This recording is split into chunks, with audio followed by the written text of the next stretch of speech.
India में crypto currency हुई legal. जी हाँ, ठीक सुना आपने। अब क्रिप्टो करेंसी खरीदने या बेचने पर इंडियन गवर्नमेंट को टैक्स देना पड़ेगा। टैक्स देना पड़ेगा, बट अच्छी खबर ये है कि अब लीगल है। लीगल क्यों है? क्योंकि गवर्नमेंट आपसे टैक्स मांग रही है। क्रिप्टो करेंसी जैसे कि बिटकॉइन, ईथरम, कोडर्ना, लाइट कॉइन, बहुत सारी क्रिप्टो करेंसीज हैं। अभी तक लोगों को ये संदेह था कि इंडिया में क्रिप्टो करेंसी बैन तो नहीं हो जाएगी। तो अब इस फाइनेंस मिनिस्ट्री में जो नया बजट दिया हुआ है, उस बजट में ये कहा गया है कि बिटकॉइन या फिर कोई भी क्रिप्टो करेंसी जब आप बेचते हैं या ख़रीदते हैं, ऑब्वियसली खरीदते हैं तो अपना पैसा लगाते हैं, बेचने पे जो आप प्रॉफिट कमाते हैं उस पे आपको 30% का टैक्स भरना पड़ेगा। और साथ ही साथ जब आप बेचेंगे, जब आप ऑर्डर लगाएंगे तो आपको आपका 1% टीडीएस भी कटेगा। टीडीएस यानी कि टैक्स डिडक्शन एट सोर्स। आइए जानते हैं डिटेल में कि ये सब क्या है, कितने परसेंट का जो टैक्स लग रहा है वो क्यों लग रहा है, और किस तरह से मैं ये बोल रहा हूँ कि क्रिप्टो करेंसी लीगल हो चुकी है। हर कंट्री ने क्रिप्टो करेंसीज को अपने अपने हिसाब से, अपनी कंट्री के हिसाब से अलग अलग तरीके से कैटेगराइज किया हुआ है। अगर हम जापान की बात करते हैं, जापान में जो क्रिप्टो करेंसी है वो एक लीगल टेंडर है। लीगल टेंडर यानी कि जैसे हमारे यहाँ नोट होते हैं, 50 का नोट, 100 का नोट देकर हम कुछ सामान खरीदते हैं, उसी तरह से क्रिप्टो करेंसी वहाँ एक लीगल टेंडर है। जब आप कुछ खरीदते हैं तो आप क्रिप्टो करेंसी में पे कर सकते हैं। ऑस्ट्रेलिया की अगर हम बात करें तो ऑस्ट्रेलिया में क्रिप्टो करेंसी एक डिजिटल असेट है। डिजिटल असेट मतलब जैसे कि हमने देखा कुछ सालों से हमारे यहाँ डिजिटल गोल्ड बिकने लगा है। जब लोग डिजिटल गोल्ड खरीदते हैं तो पेमेंट करते हैं, बट फिजिकली गोल्ड उनके हाथ में नहीं आता, और जब रेट बढ़ जाता है तो आदमी बेच देता है और प्रॉफिट उनको मिल जाता है। तो ऑस्ट्रेलिया में जो क्रिप्टो करेंसी है वो डिजिटल गोल्ड, जैसे हमारे यहाँ डिजिटल गोल्ड होता है तो वो डिजिटल असेट्स की तरह है। अगर हम इंग्लैंड की बात करें, यूके की बात करें, तो यूके में क्रिप्टो करेंसीज को ट्रीट किया जाता है जैसे कि स्टॉक्स। अगर हम जैसे स्टॉक मार्केट में स्टॉक खरीदते हैं, मानिए हमने आईसीआईसीआई का स्टॉक ले लिया या शेयर्स ले लिए, तो इसी तरह से क्रिप्टो करेंसी जो यूनाइटेड किंगडम है उन्होंने स्टॉक्स में उसको, स्टॉक की कैटेगरी में उसको रखा हुआ है।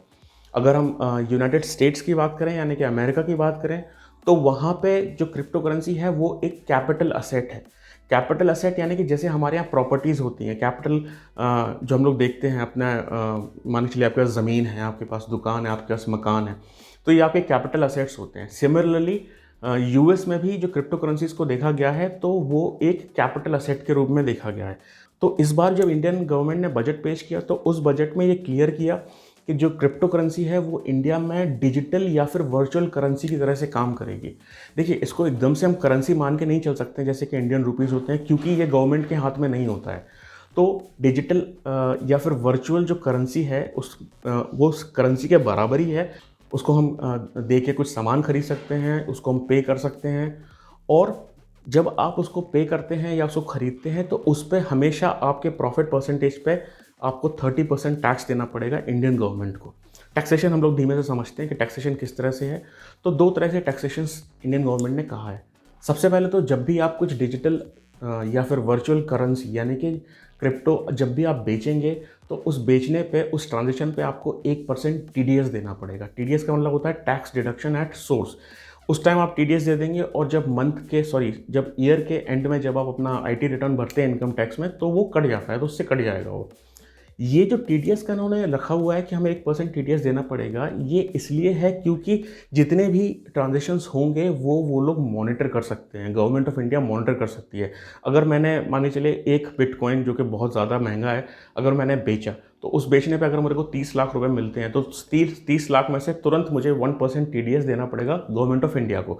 और गवर्नमेंट ऑफ इंडिया को इस टीडीएस के ज़रिए ये पता चल जाएगा कि हमारे यहाँ पे 30 लाख रुपए का ट्रांजेक्शन हुआ है और मैंने 30 लाख रुपए लिए हैं। भले ही वो 30 लाख में केवल 5 लाख का प्रॉफिट हुआ हो या 1 लाख का प्रॉफिट हुआ हो। इसको समझने के लिए हम ये भी कहेंगे कि देखिए, जो 30% टैक्स ले रही है गवर्नमेंट, वो 30% आपके असेट वैल्यू पे नहीं ले रही है। मैं आपको इसको एग्जांपल देता हूँ। जैसे मान के चलिए मैंने 10,000 रुपये का जो है ट्रांजेक्शन किया, 10,000 रुपये के बिटकॉइन बेच दिए।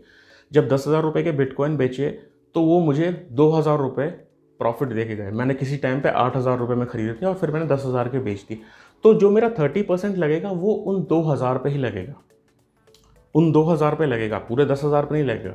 और इसके साथ साथ ये भी सोचिए कि अगर हो सकता है कि आपने बिटकॉइन जब बेचे तो आपको 2,000 का प्रॉफिट हुआ, लेकिन अगर उसी समय में हम ईथरम बेच रहे थे और उसमें मेरे को, मान के चलिए, 3,000 का लॉस हो गया, तो वो 2000 और 3000 तीनों को मिला के, जबकि वो तो माइनस में चला गया, मैं 1000 रुपये लॉस में हूँ, तो मुझे कोई टैक्स नहीं देना पड़ेगा।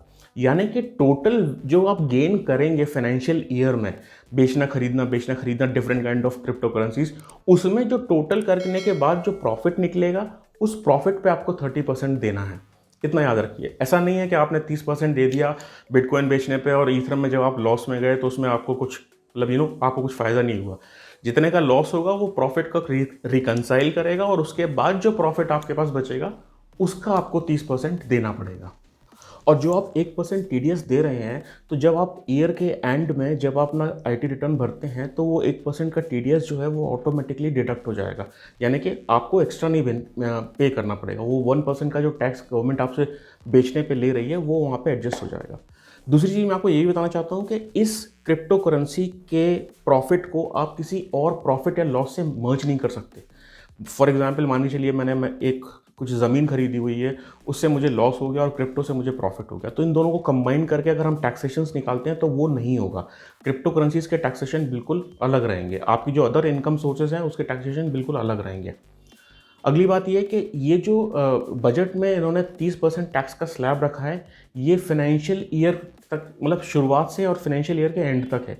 यानी कि 1 अप्रैल 2022 से ये स्टार्ट होगा और 31 मार्च 2023 तक चलेगा। इसके पहले अगर आप कोई क्रिप्टो बेचते हैं और उस पर आपको कोई प्रॉफिट होता है, तो जो आपका नेचुरल एक स्लैब बनता है, जैसे मान चलिए 5 लाख पे हम 10 लाख पे मेरा 5% का स्लैब बनता है टैक्स का, इनकम टैक्स का, वही सेम पे करना पड़ेगा। इसमें कोई एक्स्ट्रा आपको पेमेंट नहीं करनी पड़ेगी टैक्सेशंस की।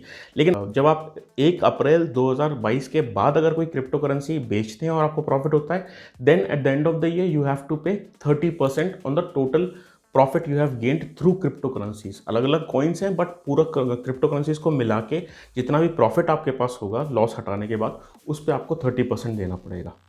इंडिया में तकरीबन 105 मिलियन लोग, यानी कि 7.90% of the entire population of India has already invested in crypto. लोगों ने ऑलरेडी क्रिप्टो में पैसा इन्वेस्ट किया हुआ है, लेकिन वो लोग डरे हुए थे कि ऐसा ना हो कि इंडियन गवर्नमेंट इसको इलीगल कर दे तो उनका पैसा फंस जाएगा। तो देखिए, टैक्सेशंस 30% ज़रूर गवर्नमेंट ने किए हैं, बट इससे आपको बहुत बड़ी राहत ये मिली है कि जो गवर्नमेंट ने पहले बिटकॉइन पे या किसी दूसरे क्रिप्टो पे वो एक्शन लेने वाले थे, पहले उन्होंने बिटकॉइन को बैन कर दिया था, तो उस हिसाब से अब सारी क्रिप्टो करेंसीज इंडिया के अंदर लीगल हैं, आप खरीद सकते हैं, आप बेच सकते हैं। बस गवर्नमेंट को आपको टैक्स देना पड़ेगा। आपके पास अगर कोई और इन्फॉर्मेशन है तो प्लीज़ हमसे शेयर करिए। आप कुछ जानना चाहते हैं तो कमेंट बॉक्स में ज़रूर लिखें क्या आपकी क्वेश्चन है, मैं कोशिश करूँगा आपको रिप्लाई करने के लिए। Do subscribe our channel, like the video, और इस वीडियो को ज़रूर शेयर करिए उन लोगों के साथ जो लोग क्रिप्टो करेंसीज में इंटरेस्ट रखते हैं। Thank you very much. नमस्कार।